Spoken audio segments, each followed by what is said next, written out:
자, 이제 오늘 말씀을 같이 나눠보려고 합니다. 오늘 말씀의 제목은 미라클 회개입니다. 그래서 미라클 시리즈로 계속 은혜의 말씀을 나누고 있는데요. 정말 이렇게 사순절 우리 미라클 기도회를 통하여서 하나님께서 역사하고 계십니다. 온라인 기도회에 꾸준히 참석하셨던 우리 온라인 성도님이 두 가지 응답을 받았습니다라는 내용을 전해 오신 바가 있습니다. 저희 가정도 하나님께서 진짜 정말 때로는 세미하게, 때로는 너무나도 정확하게 지금 응답하고 계십니다. 그래서 진짜 저희가 가장 절실히 또 지금 정말 부딪히는 그런 문제 가운데서도 하나님이 지금 돌보아 주시고 간섭하고 계셔서 진짜 기도의 이 부분들을 하나님이 정말 사순절 십자가를 세우는 그런 과정뿐만 아니라 우리 믿음을 새롭게 하시기 위한 하나님의 가정으로 이 기도회를 허락하셨구나라는 것을 여실히 느낄 수 있는 순간입니다. 우리 성도님들도 정말 동참하셔서 정말 이런 위대한 믿음의 역사, 또 미라클한 놀라운 사건들이 우리의 삶 가운데 있어지시기를 주의 이름으로 간절히 축원합니다. 여러분, 예수님의 흔적을 경험한 사람과 그렇지 않은 사람은 확연한 차이가 있고 결정적인 차이가 있습니다. 그래서 역경이 닥쳐도요, 달라요. 어려움이 계속돼도 다릅니다. 왜 그런 거 아니? 이 과정이 우리가 마이너스 되는 게 아니고 우리가 죽어지는 과정이 아니라 죽게 되는 과정이 아니라 하나님이 이 과정을 통하여서 우리에게 새 일을 행하실 거야. 또 이 과정을 통하여서 우리가 알지 못하지만 하나님이 놀라운 일들을 계획하시며 이루실 거야. 이런 힘든 가운데서도 정말 그 인동체와 같은 아름다운 믿음의 꽃을 피우는 사람이 되죠. 그것이 우리 성도님들 가운데 세워지기가 너무나도 사모함이 되었습니다. 여러분, 한 사람의 변화가 너무나도 중요합니다. 여러분, 우리 1907년에 장대현 교회에, 평양 장대현 교회에 어마어마한 하나님의 부흥의 불길이 임했어요.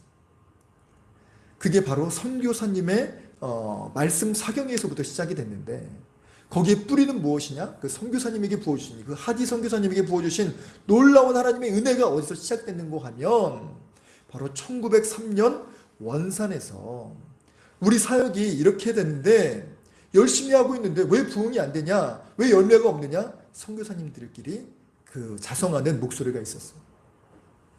그때 기도회가 일어났는데 선교사님들의 회개가 있었어요. 우리 한국 사람들을, 조선 사람들을 무시했습니다. 우리가 게으른 부분들이 있었습니다. 우리가 정말 하나님 마음 가운데 우리가 정말 높아진 마음들이 있었습니다. 잘하지 못한 부분들이 있었습니다. 남처럼 여겼던 것이 있었습니다. 회개가 쏟아지기 시작했어요. 그 회개로 말미암아 여러분, 그 작은 그 원산이란 지역, 모르겠어요. 그때 시대의 원산은 작지 않은 지역이었는데 그 원산이란 지역에서 어마어마한 부흥이 일어났어요. 그런데 거기는 항구 지역이라 고립되었어요. 거기가 진짜 놀라운 부흥이 일어나서 진짜 정말 그 9시가 되면요, 돌아다니는 사람 없이 다 기도하고 또 그런 놀라운 역사가 원산에 일어나게 됐어요. 근데 그것이 뻗어나가지 못했죠. 그렇게 3년 4년이 묵혀진 다음에 이 하디 선교사님이 1907년도에 평양에 와서 말씀 사경회를 진행할 때에 그 말씀의 밭이 나중에 정말 그 회개의 기도로 이어져서 길선주 장로님으로부터 시작된 그 회개의 고백으로 어마어마한 부흥의 역사가 일어나게 되었던 것입니다. 여러분, 1907년도에 조나단 에드워즈 목사님도 마찬가지였고요. 1908년도에 찰스 피니 목사님도 마찬가지였고요.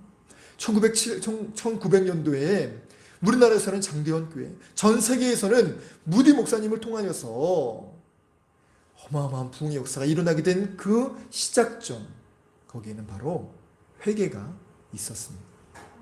우리 자신부터 변화되길 원하고 우리 자신부터 하나님의 복을 받기 원하는 하나님의 심정을 느꼈습니다.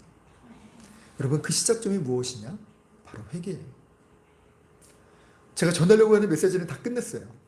이것만 정말 전해도, 여러분 이 메시지만 갖고 돌아가셔도 오늘 말씀 성공하신 겁니다. 그럼에도 불구하고 오늘 주신 메시지를 같이 잠깐 나눈다면 바리새인과 세리의 비유죠.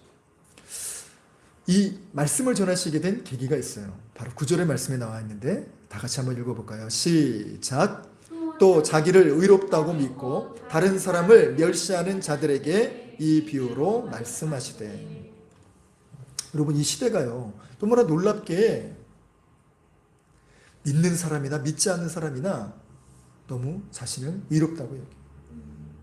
그리고 다른 사람들을 함부로 정죄하고 멸시하는 경향이 너무나 가득해 있어요. 여기에는 사회적인 원인도 있습니다. 그건 무엇이냐? 코로나 블루, 코로나 레드로 영향받은 사회에 가득한 그 분노가 담겨져 있기도 하죠. 여러분, 진짜 뭐 하나가 생기면요 정말 사람들이 와, 어떻게 그렇게 진짜 득달같이 달려들어서 정말 이렇게 핥히는지. 여러분, 이 학폭 사태에 물론 정말 어렸을 때 끔찍하게 잘못한 사람들은 언제 한번 이제 설교를 하겠지만 미투, 비투, 정말 학투 이것까지 언젠가는 발견되어지고 드러나게 된다는 거예요. 근데 거기에 숨어져서 정말 그 사람에게 밉보였던 사람들, 그 사람과 감정이 있었던 사람들까지도 이제 저 사람이 저렇게 했다, 나를 힘들게 했다라고 이야기를 하기 시작해요. 그래서 허위 그런 폭로가 지금 난무하고 있고요. 또 정말 학교 폭력으로 젊었을 때 정말 그렇게 잘못한 부분들은 분명하지만 너무나도 과도하게 사회에서 신상털기까지 하고 정말 그 사람의 정말 숨통까지 조이는 그런 상황까지. 과연 그 사람이 그렇게 할 수 있는 자격은 그 사람에게 있는가, 저는 얘기하고 싶어요. 그 정도로 한 사람의 인생을 정말 곤두박질 치게 하는, 아니 죽음의 그 문턱까지도 가게 하는 그 일들이 너무나도 자행하고 있는 그 분위기가 저는 너무나도 안타까운 생각이 듭니다. 주님 앞에 서면 그 누구 한 사람 온전한 의인이 없다는 거예요. 그래서 이 시대 예수님께서 오시면 뭐라고 말씀하실까? 바닥에 뭘 또 신나게 적지 않으시겠어요? 분주하게 뭘 적지 않으시겠어요? 그러면서 고개를 드시고 하시는 그 메시지, 너희 중에 죄 없는 자가 먼저 돌로 치라. 그때 당시에는 정말 양심이 살아있고 하나님 역사하심이 살아있어서 그 예수님 말씀을 듣는 사람마다 그래, 나도 사실은 별 나을 바 없지. 그리고 한둘 떠나가지 않습니다. 근데 이 시대는요, 예수님이 그렇게 말씀하시면 저 사람이 아니라 예수님에게 돌을 던질 판이에요. 네가 지금 어디 앉았냐고. 참 무서운 시대가 되었죠. 그러면 그 시대에 믿음의 사람들이 깨어 있어야 되고, 그리고 정말 스스로를 의롭다 하는 사람들, 또 남을 함부로 멸시하는 그 사람들에게 오늘 메시지가 좀 전달이 되었으면 좋겠고, 또 그들에 앞서서 우리의 모습 또한 먼저 점검해보기 원합니다. 그래서 예수님께서 그렇게 이야기를 해요. 회개가, 너희 안에 진정한 회개가 있어야 된다는 메시지를 담으시면서 이렇게 얘기하시죠. 나를 모르면 회개가 되지 않는다라는 것입니다. 내가 내 자신의 마음의 상태, 병든 정도를 깨닫지 못하면 우리는 회개가 되지 않는다는 것입니다. 오늘 본문의 말씀을 보면 그 부족할 것 없는 사람이 나와요. 바리새인들은요, 자신이 뛰어나다고 생각합니다.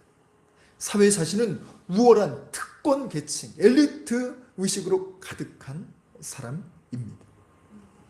여러분, 정말 세상에도요, 부족할 것 없다고 느끼는 사람은 믿음이 자라지가 않고요, 말씀이 들리지가 않는 아주 신기한 일이 일어나게 됩니다.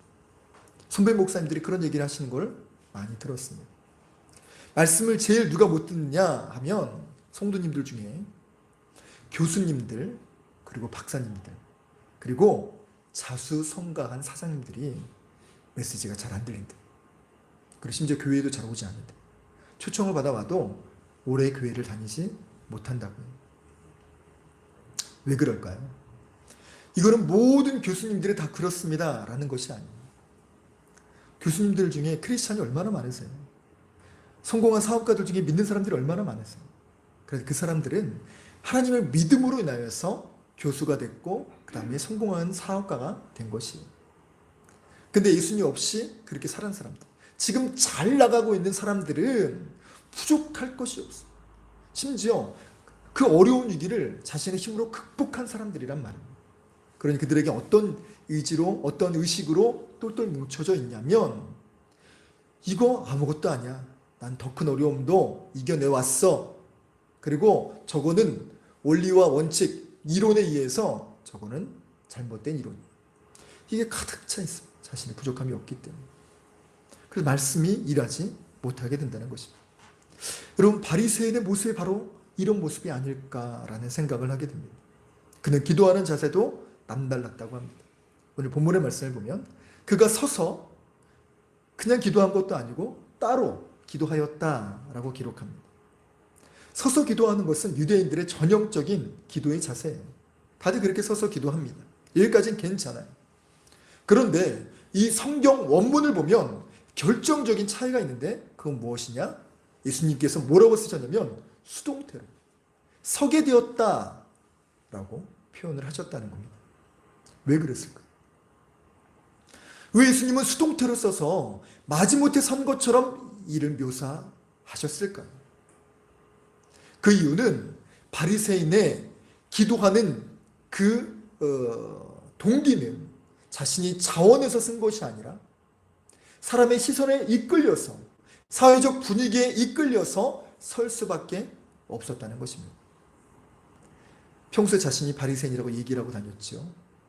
근데 9시, 3시, 밤 9시 우리가 지금 하고 있는 게 지금 바리새인 기도.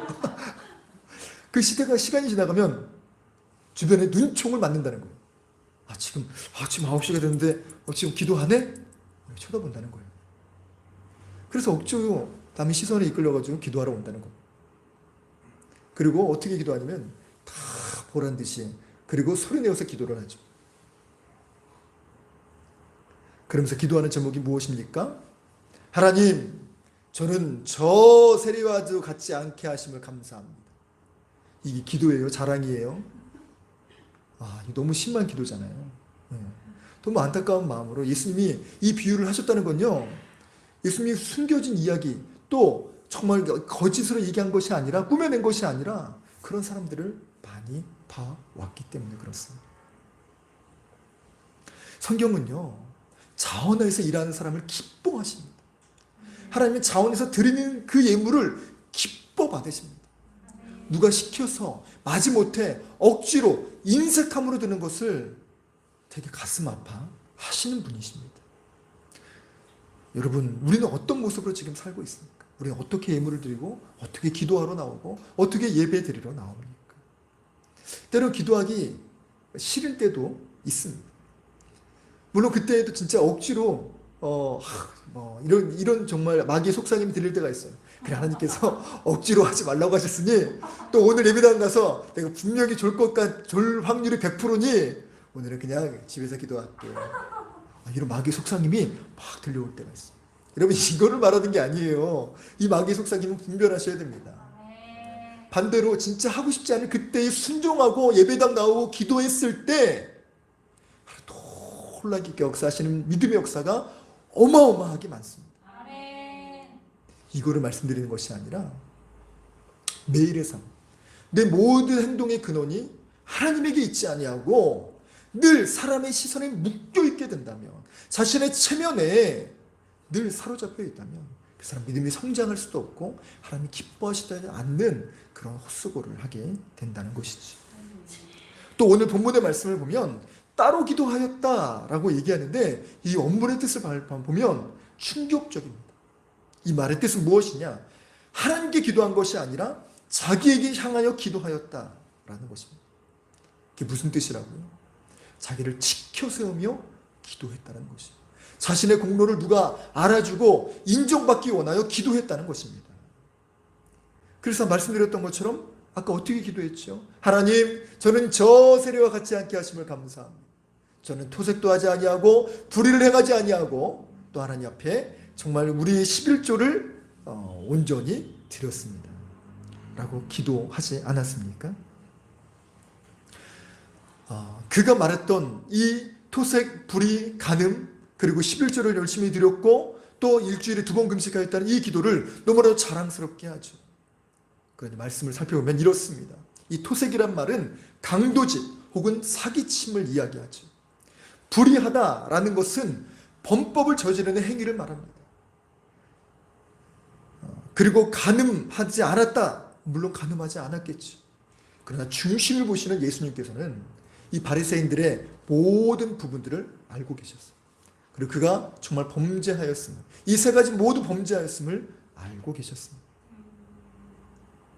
그들은요, 과부의 가산을 삼키는 토색을 저질렀습니다. 그리고 외식하고 불법을 행하는 불의한 일을 저질렀죠. 그리고 겉으로는 경건하고 거룩한 척 했으나 속으로는 음욕을 품고 정신적으로는 간음했던 자들임을 너무나 잘 알고 계셨습니다. 그럼에도 불구하고 이를 숨기며 속에는 짙은 어둠을 품고 살았던 사람들입니다.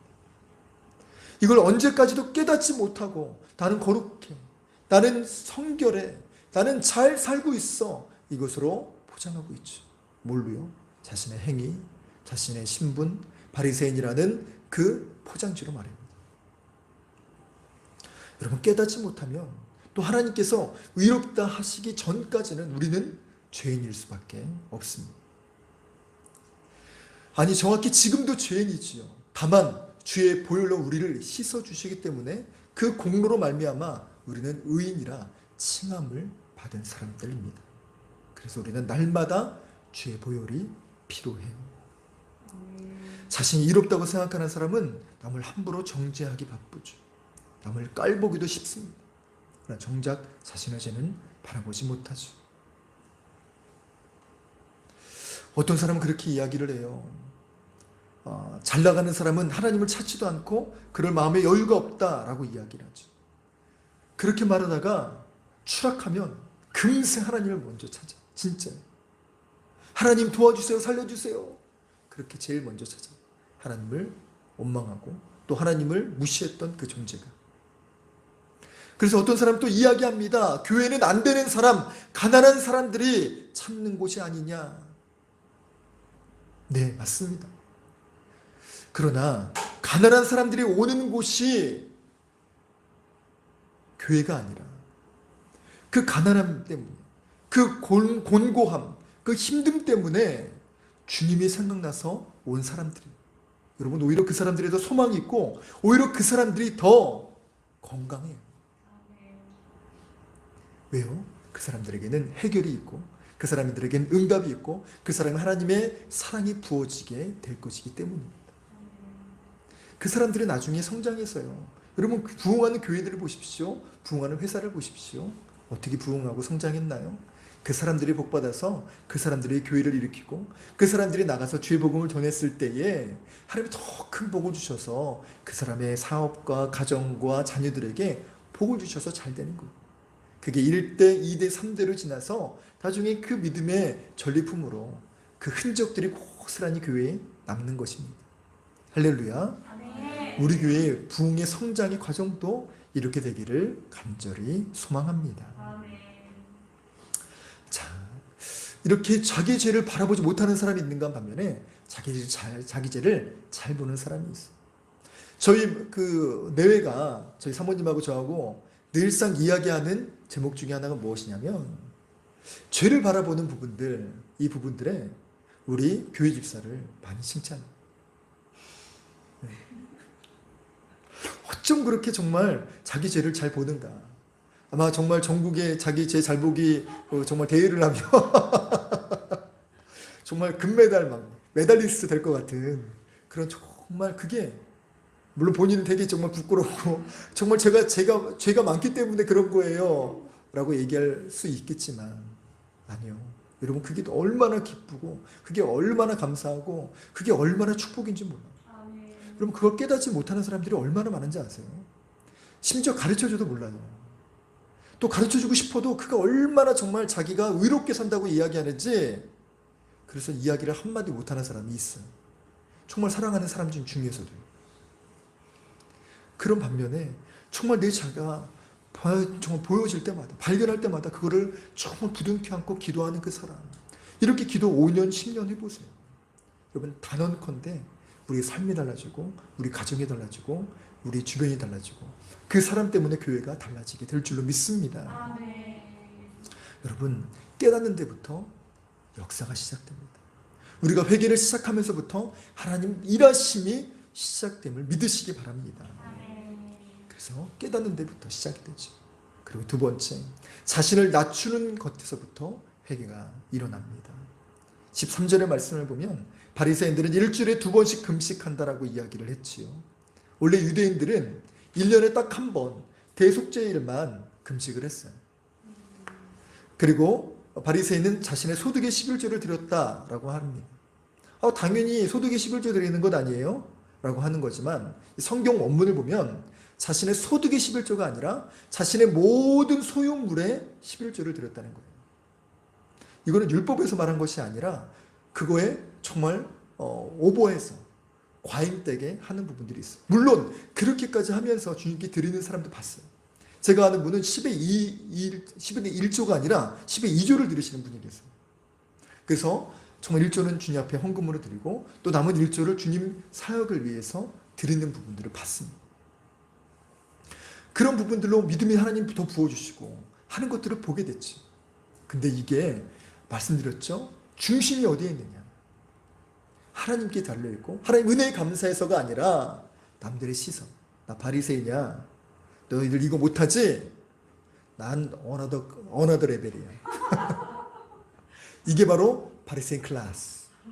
할 수 있어? 이런 부분들로 여러분 의시되고 또 이거를 정말 삼아서 남들을 멸시하는 그런 제목들로 이거를 사용하기 때문에 하나님 복 주시지 않는다는 것이지. 이들은 또한 정말 주님 앞에 늘 높아진 마음으로 하나님께 사니까 하나님 말씀이 들리지 않게 됐지. 그런데 반면 세리는 어땠을까요? 이들 역시 똑같이 서서 기도했다라고 기록해요.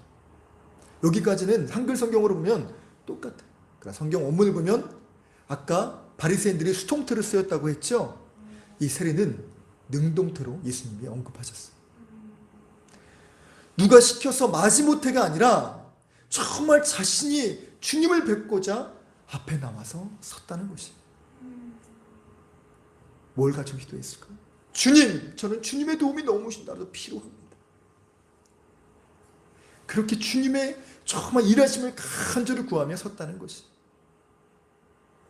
이것은 너무나도 중요합니다.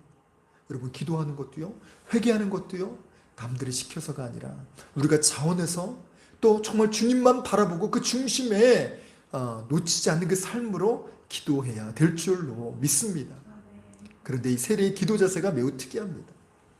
성경은 이를 멀리 서서 기도했다라고 기록하는데 성경학자들은 이를 성소에 들어가서, 바리새인은 성소에 들어가서 기도했거든요.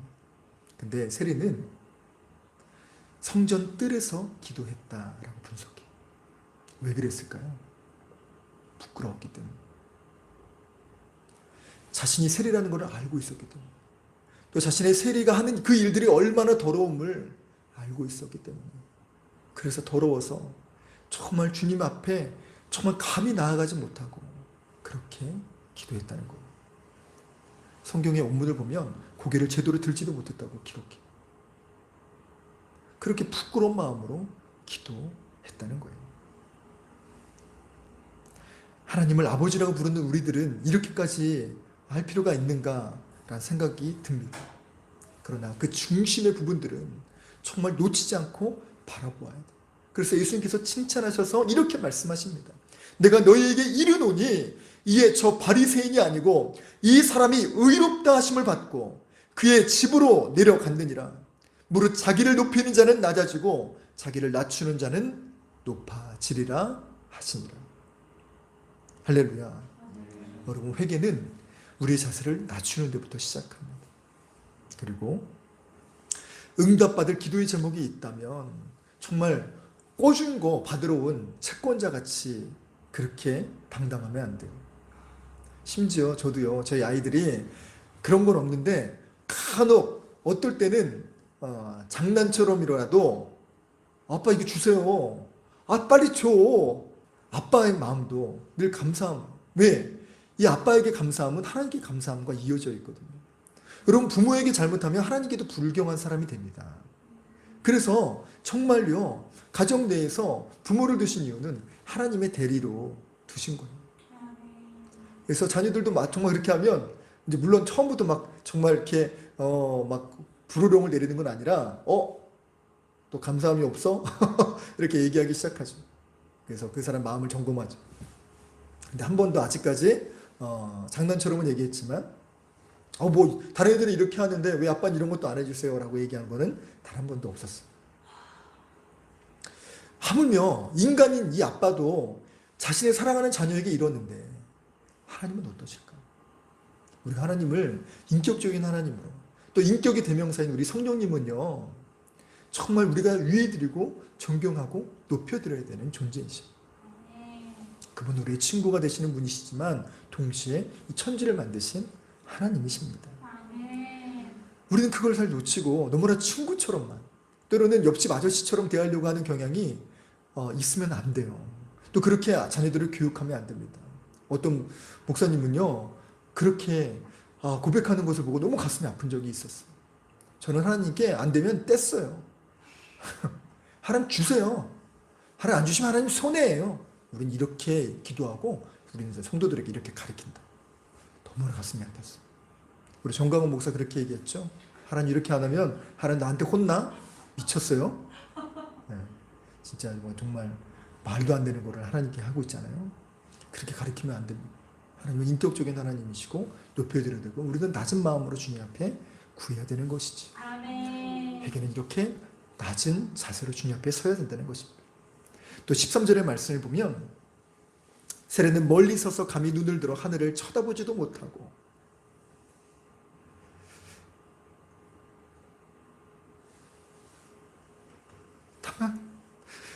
다만 가슴을 치며 이르되 하나님이여 불쌍히 여기소서 나는 죄인이로소이다 하였느니라. 비록 비유지만 예수님께서 왜 이 말을 담으셨을까라는 생각을 해보게 됩니다. 하나님 어떤 기도를 기뻐하시느냐. 정말 세리를 예를 든 거예요. 이거는 정말 진짜 실제로 있어졌지만 지금 현장을 보고 현장에서 얘기하는 교보제로 얘기하는 것이 아니라 세리라는 것은 이스라엘에서 정말 손가락질을 받아 마땅한 사람이에요. 이 극단적인 예를 들어서 세리를 이야기하신 건, 야 봐라 얘들아, 세리라 할지라도 그가 하나님 앞에 주여 저를 불쌍히 여기소서 죄는 죄인이로소이다라고 기도해도 내가 그 세리를 용서하고 내가 그 세리에게도 복 준다 라는 메시지를 전하기 위하여서 이 말씀을 전하신 거예요. 여러분 이게 바로 구하옵나니 구하옵소서, 우리 기도의 구성구 기도회의 테마이자 이게 바로 호산나의 뜻 아닙니까? 제가 청년부 담당할 때 정말 많이 힘들었었어요. 청년들 자체 때문에 힘든 것이 아니라 청년부가 부흥을 해야 된다는 위에서 압박 때문에 힘들었어요. 넌 왜 능력이 그거밖에 못하냐? 넌 왜 청년들이 왜 이렇게 정말 청년들 필요를 모르냐? 그리고 왜 열심히 뛰지 않느냐? 왜 출석률이 저조하냐? 이러려면 다른 교회 가라 라고 정말 너무나도 상처되는 말들을 많이 하셔서 그 마음에 정말 그 무게가 이루 말할 수 없을 때가 있었습니다. 이런 마음으로 청년들을 대하니까 어떻습니까? 또 해야 될 일들만 시키니까 청년들이 저를 좋아하겠어요. 1년 동안은 정말 저랑 그렇게 좋아했던 청년들이 하나씩 마음을 벗어나기 시작했어요. 이제 불러도 오지 않고 또 정말 사랑을 표현해도 받아주지 않는, 마음을 닫는 단계까지 오게 됐지. 그러니 저는 또 가서 또 혼나고 이게 악순환처럼 계속 진행되는 거예요. 그래서 매일 기도할 때마다 하나님 앞에 부르짖어 울며 기도하는 것밖에 제가 살 길은 없었어요. 제 기도의 제목은 하나님 청년부 부흥하게 해주세요가 아니었어요. 하나님 저 살려주세요. 하나님 제가 살아야 우리 청년부가 살고, 하나님 제가 은혜 받아야 청년부가 은혜 받습니다. 하나님 저 살려주세요. 이러다 저 죽어요. 이 기도의 제목이었던 것 같아요. 그런데 이렇게 기도하기를 2년 정말 놀라운 변화가 일어났습니다. 청년부가 바뀌고 청년부가 부흥한 것이 아니라 담임 목사님이 바뀌기 시작했어요. 담임 목사님이 저를 놔주기 시작했어요. 터치하지 않기 시작했어요. 심지어 제가 천안으로 청주로 막 신방을 다녀도 너 왜 오늘 거기 갔다 왔냐 이렇게 한마디만 하시고 좀 혼내키시거나 그런 게 없었어요. 그때 저는 정말 신나게 사역했어요. 청년들 데리고 밥 먹으러 다니고 그냥 거의 뭐 놀면서 다녔죠. 그러나 놀기만 했습니까? 그 가운데 사이사이 정말 막간을 이용해 정말 농도 짙은 복음을 전하고 하나님의 일하심을 전하기 시작했어요. 그렇게 한 사람 한 사람 마음이 열리니까 제자훈련으로 동참하게 되었죠. 그렇게 해서 청년들이 하나하나 변화되어서 제가 부임했을 때 13명의 청년부가 이제 정말 그 파송에서 나올 때 40명의 청년부가 되었지. 그럼 그 이유가 무엇입니까? 김정은 전사는 그냥 내비두면 다 잘해. 이것 때문이 아니어라. 잘할 수 있는 내가 이렇게 쪼임받아서 못했어. 이게 아니라 제가 살았기 때문에. 주여 저를 불쌍히 여기소서. 주여 저는 죄인이로서. 주여 제가 바뀌어야 됩니다. 이거를 주님 앞에 내려놓기 시작하고 눈물로 기도했을 때 하나님이 제 모든 것들을 하나씩 변화시켜 주셨습니다. 그 기도의 그 뜨거운 그 역사하심이 지금 다시 재현되고 있어요. 미라클 기도회를 통하여서 지난 3년 동안 정말 제가 가지고 있었던 그 울분, 그리고 또 제가 가지고 있었던 그 정말 기도의 그 침체됨, 이런 모든 것들이 하나씩 열리기 시작하고 있어요. 주님 정말 그렇게 기도가 돼요. 하나님 제가 살아야 우리 교회 성도들이 살고 또 우리 성도님들이 하나님의 큰 은혜를 경험하게 해주세요. 그래 하나님이 정말 일하심을 일평생 간직하고 그것이 십자가 흔적되어 정말 주님을 위하여 노래하고 섬기는 믿음의 주의 일꾼 삼아 주옵소서. 아멘. 이 기도가 그냥 막 되는 거예요. 여러분 기도에 나올 때 수동적으로 나오지 마시기 바랍니다. 아멘. 사모함으로 나오시기 바랍니다. 아멘. 우리의 기대를 낮추시며 나오지 마시고 마음을 낮추시며 나오시기를 바랍니다. 아멘. 남의 잘못을 지적하는 것이 아니라 나의 죄를 보고 끄집어내시는 기도회가 되기를 원합니다. 아멘. 침체되고 약해진 내 신앙이 있다면 하나님 저를 불쌍히 여기소서. 저는 죄인이로서이다. 그렇게 고백하며 간절히 절실히 간곡히 기도할 때에 정말 미라클 회개, 미라클 기도의 응답이 일어나게 될 줄로 믿습니다. 아멘. 지금 하나님이 일하시고 계시고 역사의 흔적들을 보여주고 계세요. 내가 바뀌면 우리 가정이 바뀝니다. 우리 가정이 바뀌면 우리 교회가 바뀝니다. 우리 교회가 바뀌면 감리교단이 바뀝니다. 감리교단이 바뀌면 우리 교계 전체가 바뀌고 우리나라가 바뀌게 될 줄로 믿습니다. 아멘. 사순절 기도회를 통하여 내 삶과 가정이 그야말로 미라클한 역사가 일어나는 복된 미라클 사순절이 되길 주 예수 그리스도의 이름으로 간절히 축원합니다. 아멘. 이 시간 우리 같이 찬양하고 주님 앞에 나아가기 원합니다. 우리 깨끗한 손 주옵소서. 찬양할게요.